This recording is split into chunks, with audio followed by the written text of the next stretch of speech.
You're listening to the Unwritable Rant podcast with your host and bourbon-soaked storyteller, Juliette Miranda.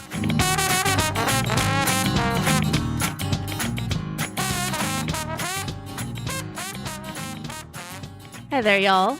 It's Juliette Miranda. This is episode 124 of the Unwritable Rant podcast. I have two bourbon-soaked stories to share with y'all today about a magical misadventure and drowning in hormones. But before we get to the stories, I would love to talk a little bit of bourbon with you.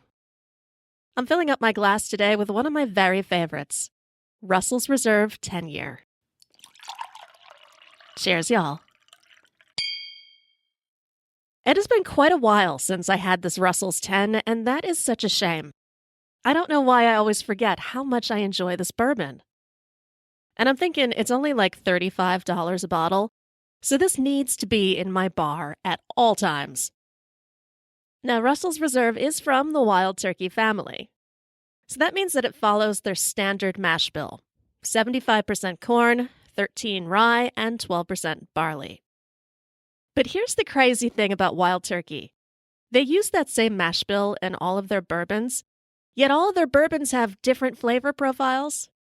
So the only distinction between bottle and bottle is the age of the bourbon and where the barrel was located in the rickhouse.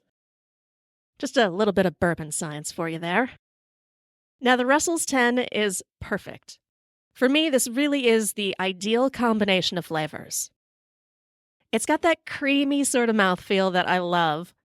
It's a little nutty, and then it's got this perfect burst of cinnamon, and it all rounds out into just an oaky sort of wonderful flavor.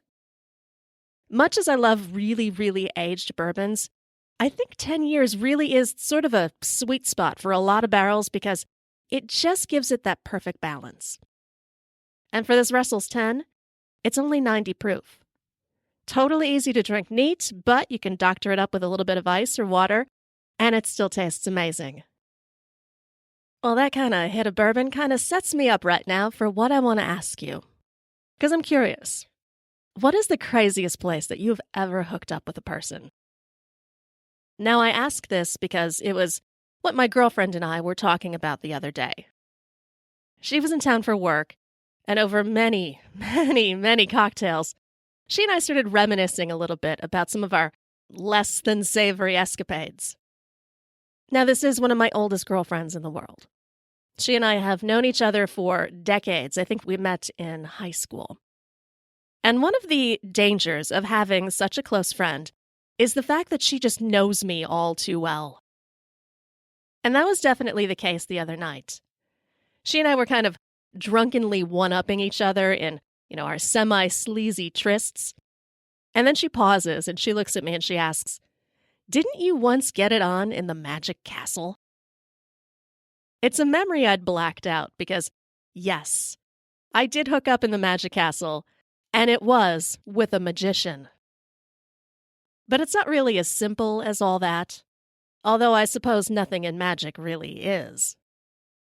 I met the magician, whom I'll call Wacky Waldo, at a corporate party for one of the very few salaried jobs that I had in my Los Angeles days. He was part street, part, prop magician, and he had a bag of tricks that included vanishing bottles, a half-bitten quarter, and a ratty 3-card Monty set. His act wasn't especially mesmerizing, but he did get in a few decent jokes, which made him more endearing than pitiful. I do have to admit that I've always been a sucker for a guy with a guitar or a good joke. And that is why when Wacky Waldo approached me after his set, I didn't shoot him down, despite what may be one of the worst pickup lines I have ever heard. I was just leaving the party when he caught up with me in the lobby and he says, "You would make a great magician." And me taking the bait, I ask him why. And his punchline was, "Well, when I look at you, everything else disappears." Ugh, that is just an awful line. But had he not delivered it with, a little bit of a wink and a nod to how cheesy it was, I probably would have started searching for my stun gun. But his cocky charm just took the edge off of my reserve, so I allowed him to talk me into getting a drink at the Italian restaurant across the street. We put back an entire bottle of wine, and in that time I learned that Waldo had always wanted to be a professional magician.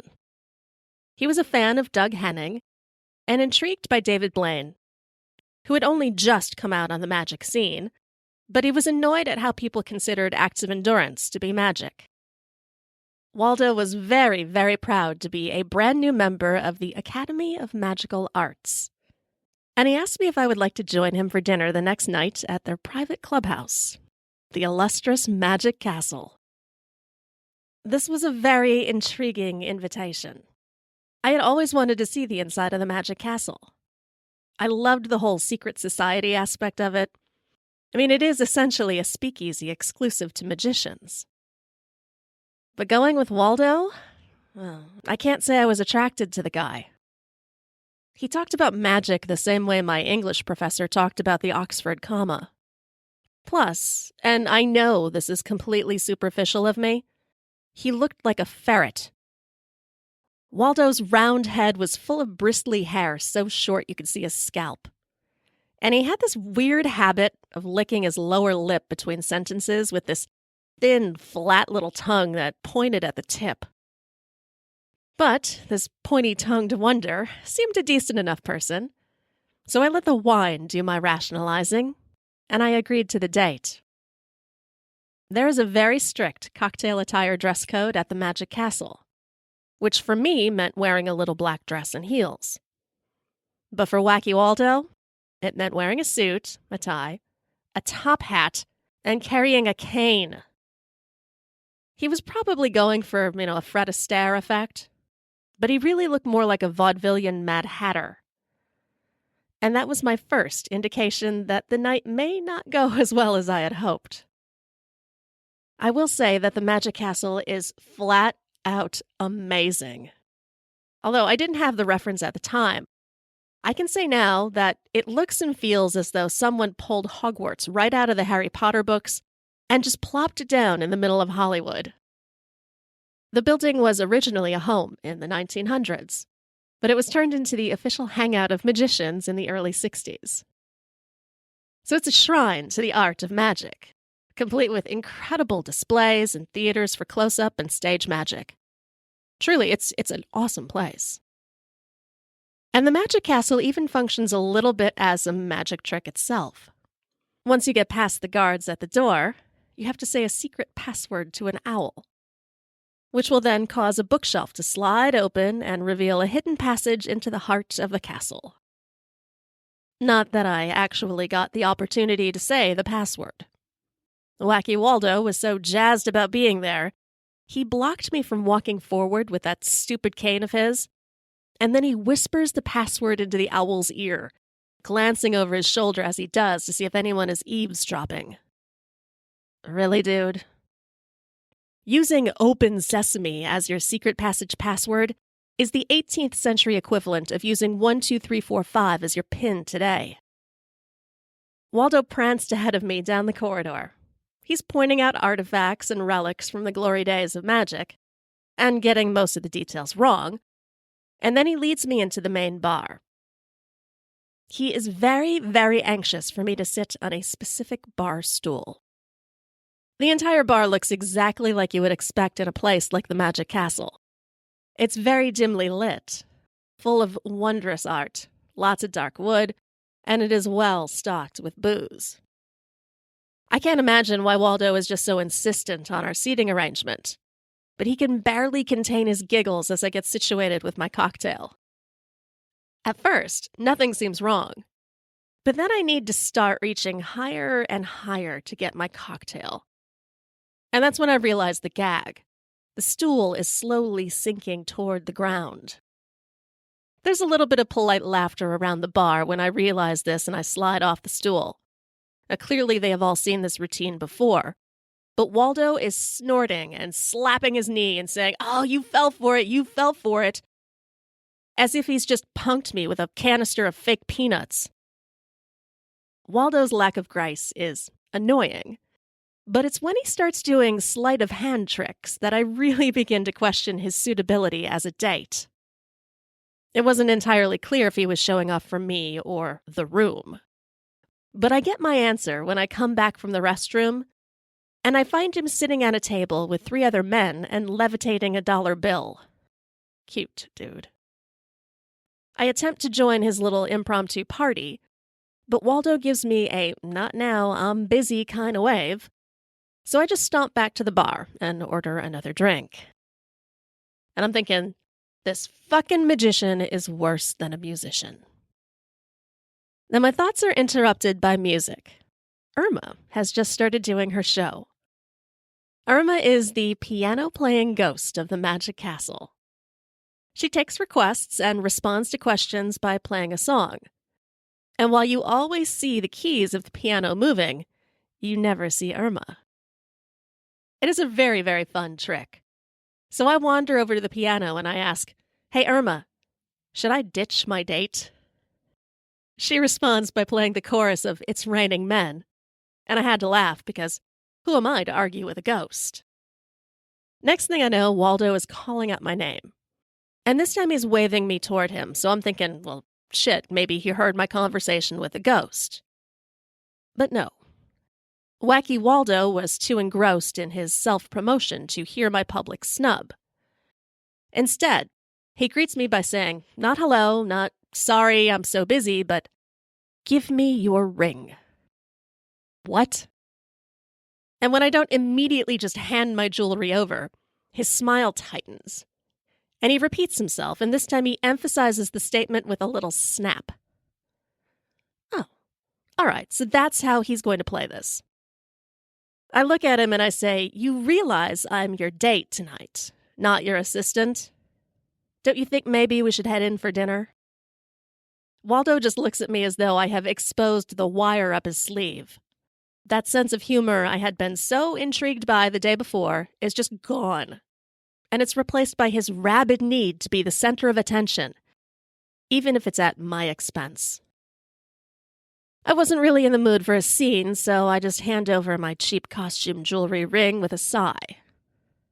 Waldo then tells me to go to dinner alone and says he will catch up with me later.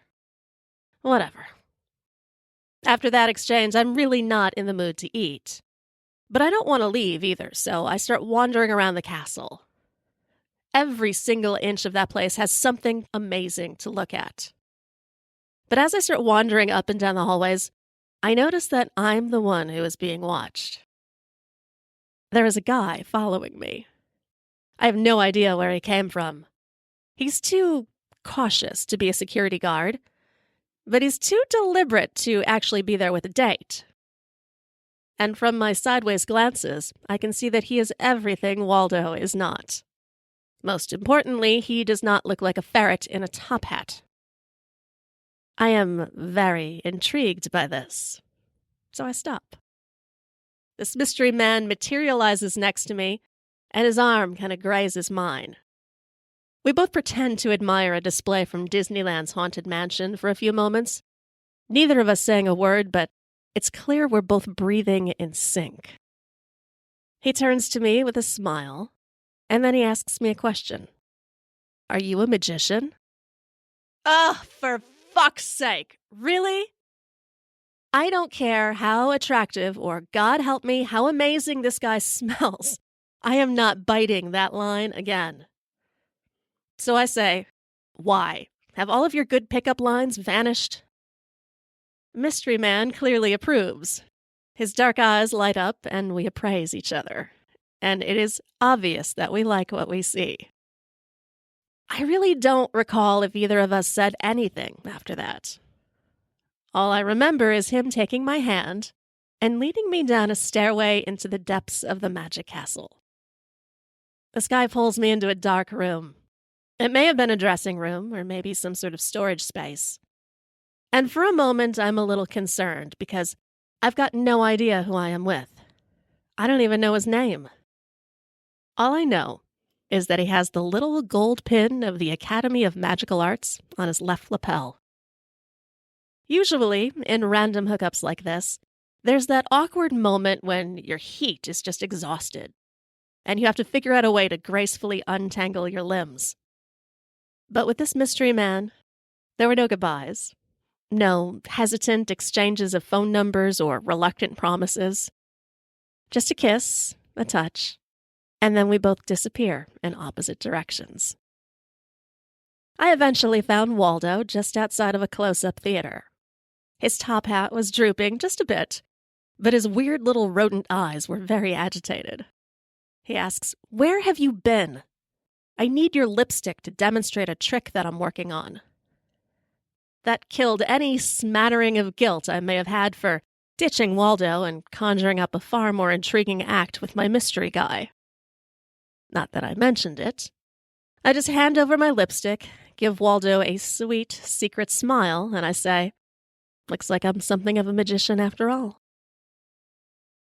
And with that, I'm going to raise up my glass, and I am drinking to carnal magic. Cheers, y'all. I do hate to give y'all the impression that in my dating experience, I only went out with assholes. Because that's not true. There really are several nice, decent guys in my past. Although, unfortunately, that means that in all of those relationships, I got to be the asshole. I suppose that's just kind of how it goes in dating. People meet, they connect, and then they realize they're just not compatible for whatever reasons.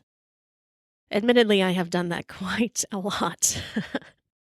But while I never regret any of my efforts to ultimately find my guy, the man that I wanted to be with every day, I do occasionally wish that in my dating I hadn't been quite so aggressive in my hunt. Which reminds me of the surfer. Oh, he was a California cliché in all the best possible ways. A blonde, beefy construction worker by day, and a beach bum on weekends. We met when his construction crew was hired to renovate an office where I was working. And then suddenly I turned into a total cliché myself, the horny ogler.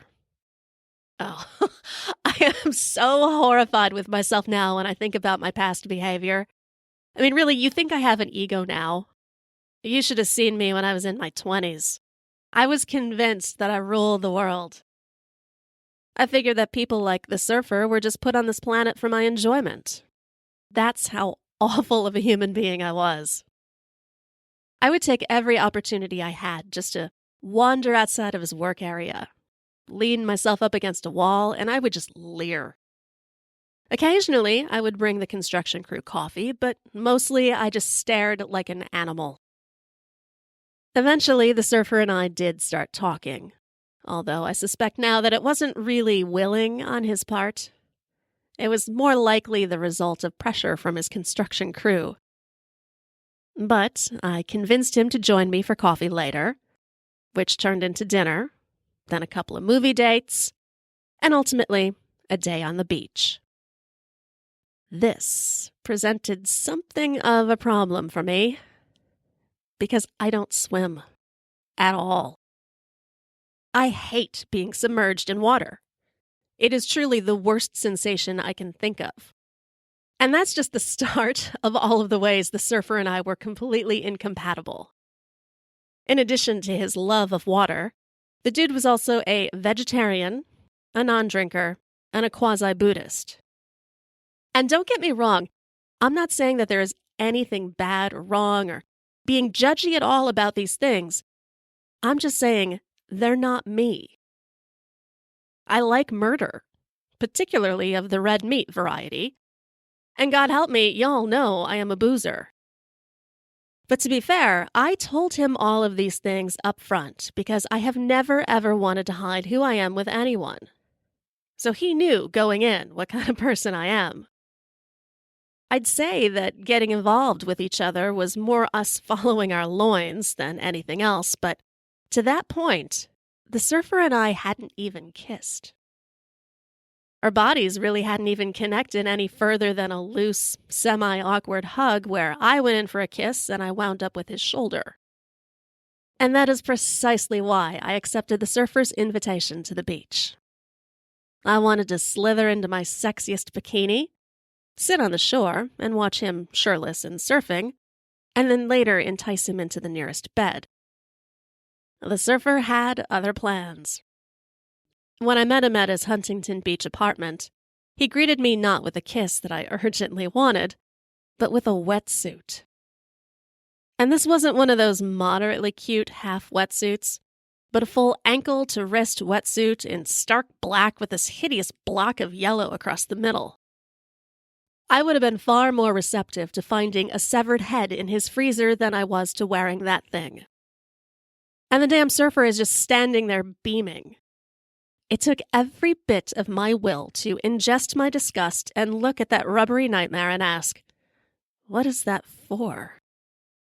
The surfer can barely contain his joy as he explains to me that he's going to teach me how to swim.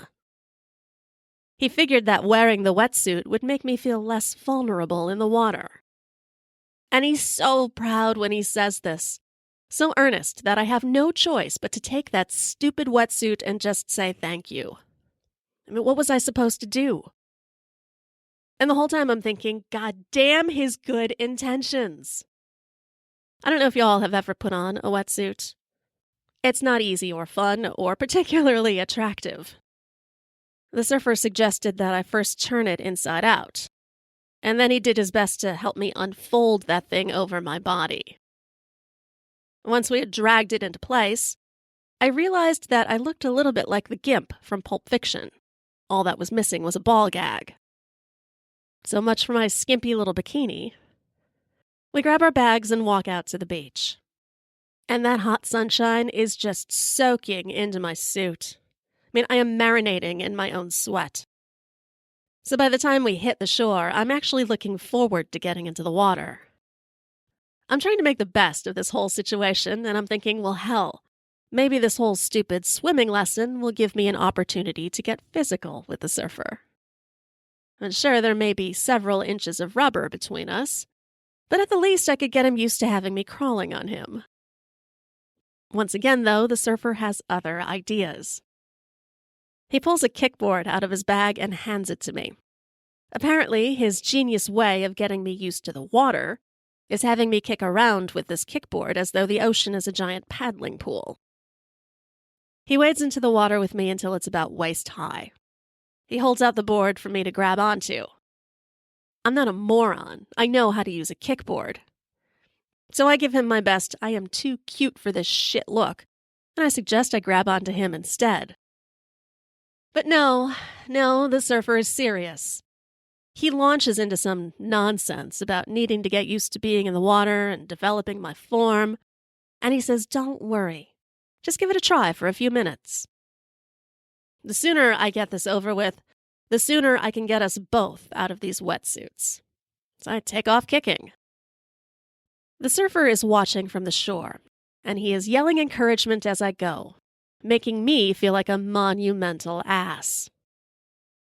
I'm doing my best to hold my head upright because God forbid I get my hair wet, and I am mentally cursing myself for allowing my hormones to have gotten me into this stupid situation.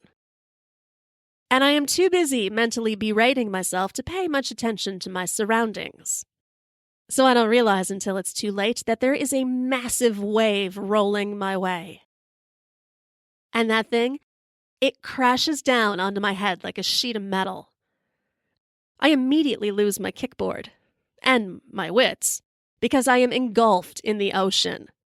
So I panic. I mean, quite honestly, I just freak the fuck out. I had gone just far enough to not be able to touch the bottom. So just the sensation of being there, of being uncomfortable and freaking out and not being able to get my footing, well, I panic. Salt is stinging my eyes and filling my lungs, and I'm throwing my limbs around as though I'm having some sort of stupidity seizure. The surfer dives into the water and, ta-da, he comes to my rescue. By now, the entire beach and the on-duty lifeguard, well, they're alerted to my foolishness, and they have gathered to watch as the surfer instructs me to grab onto his beach towel, and then he tows me to shore like I'm some sort of errant tugboat. There's applause as he deposits me on the sand. I decline paramedic assistance, and I instead suggest to the surfer that we just go back to his place. I'm a little shaky still, but once I get back into my regular clothing, I begin to feel like my usual horny self. The surfer is waiting for me on his patio with a glass of non-boozy iced tea. He hands it over to me, and then he says, "Wow, I've never saved anyone's life before. I feel really close to you right now." Oh, this is it! This is my in. I touch his arm, I bat my eyelashes a little bit, and I say, "Oh, I can't thank you enough." And as I lean in to kiss him, he stops me. He starts blathering again, this time about how we have just shared this intense spiritual experience, and we shouldn't confuse it by getting physical. Confuse it? I wanted to celebrate it. I mean, what better way to honor not dying than with a really good long round of sex? And that's exactly what I tell the guy. But oh no. He wants to wait. Be patient, he says.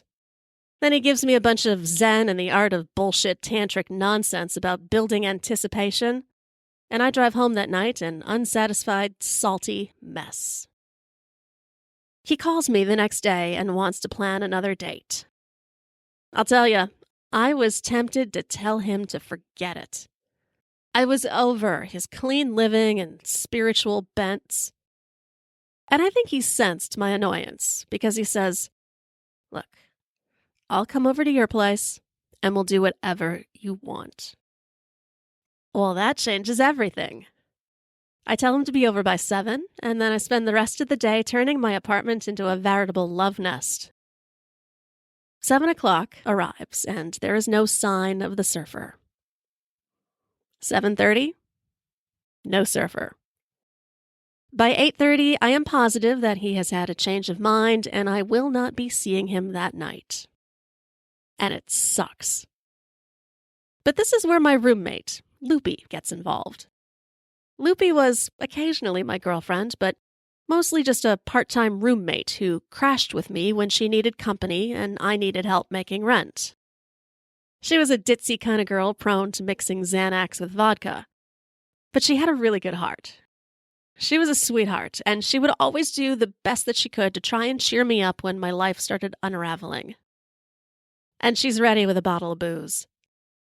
We knock back a couple of consolation shots, and she listens while I whine and I rage about being stood up. And like girls do, we try to consider all of the possible explanations for the surfer's absence. But what we figure it comes down to really is just that the surfer wasn't that into me. Loopy can see that I'm about to let my feelings be hurt by this. I mean, how can you not? But she's not about to let that happen. No. We both take another shot of booze, and we're at the initial stages of a really good drunk when she asks me for the surfer's phone number. I tell her, don't bother. I'd already called the guy 3 times and not gotten an answer. But that is exactly what she wants. She says, we're going to leave him a message. It is a universal truth that drunken, jilted people and the telephone just do not mix. Of course, the unfortunate reality is that you only recognize this when you're sober. And that's why I just willingly handed my drunk friend the surfer's phone number. Not surprisingly, she got his voicemail. So she calls him a few choice names, and then she steps up the crazy by grabbing me and giving me a very sloppy and very noisy kiss. You hear that, she says? Since you wouldn't do it, I'm going to kiss your girlfriend. And boy, are you missing out. She and I both then make out wildly until his voicemail cuts us off. The rest of the night is something of a blur. I woke up with my face glued to the kitchen table, a blazing headache, and a voicemail from the surfer. Oh, he'd gotten my message all right. But he wasn't mad, just sad. He claimed a car accident had prevented him from coming over. And who knows, maybe that was even true. But what he said next, that was the kicker. He says, I really wanted to make you happy last night. I'm sorry I didn't do that. Oh, just jabbed that knife right in my heart. That immediately put me in my place. In my selfish quest to just bed this guy, I had completely ignored the fact that my hunky surfer did have a heart. And I had just trampled all over it in the most tacky way imaginable. I tried to call him back, but his voicemail had been turned off, so I never did get a chance to apologize. But I did see the surfer one more time. It was maybe 5 or 6 months later. He was coming out of a surf shop in Venice Beach. He was with a girl. They were both barefoot and tan and wearing matching braided cord necklaces, and it was just about as adorable as it could be. I, meanwhile, was alone, because my date was off flirting with a chick giving tarot card readings. The surfer didn't see me, but he really didn't need to. Karmically speaking, we were definitely even. Well, that's enough out of me, y'all. I'm going to go pour myself another glass of bourbon. Remember that if you want to catch up on episodes of the Unwritable Rant podcast, just head to my website, theunwritablерant.com. Tons of stuff out there for you to check out, including all the ways you can connect with me on social media, and my merch store if you'd like a t-shirt. And good news, y'all, coming soon, we are going to have Unwritable Rant flasks. If you sign up for my mailing list, you will be among the first people to get a chance to get one, maybe even win one. We'll see what happens. Remember, theunwritablerant.com. Hope y'all have a great week. I will be back to chat with y'all again next Sunday. Cheers. Go to theunwritablerant.com and sign up to get early access to interviews and new videos. You can hear new episodes of The Unwritable Rant on radiovegas.rocks every Tuesday at 4 p.m. Eastern and on IPMNation.com on Saturdays and Sundays at 6 p.m. Eastern, and hear best of episodes every weekday at 3 p.m. Eastern. And don't forget to connect with Juliette on Twitter at Morning Neurosis. Girl, you as pretty as a Sunday morning, standing on the corner at Carondelet. What you say we make our way up to Bourbon, a couple hurricanes and a hand grenade, and get blown away. Let the chips fall where they may. If it's all the same, what you say, bon ton relay. Hey, pretty mama, I can smell the gumbo. Sweet as taste of honeysuckle on my lips. Good God Almighty, I can hear the trombone. Every heart ought to beat to a rhythm like this. Come a little closer, honey, let me hold you. Nothing tastes better than a bourbon kiss. You can be the flower on my magnolia. Every heart ought to beat to a rhythm like this.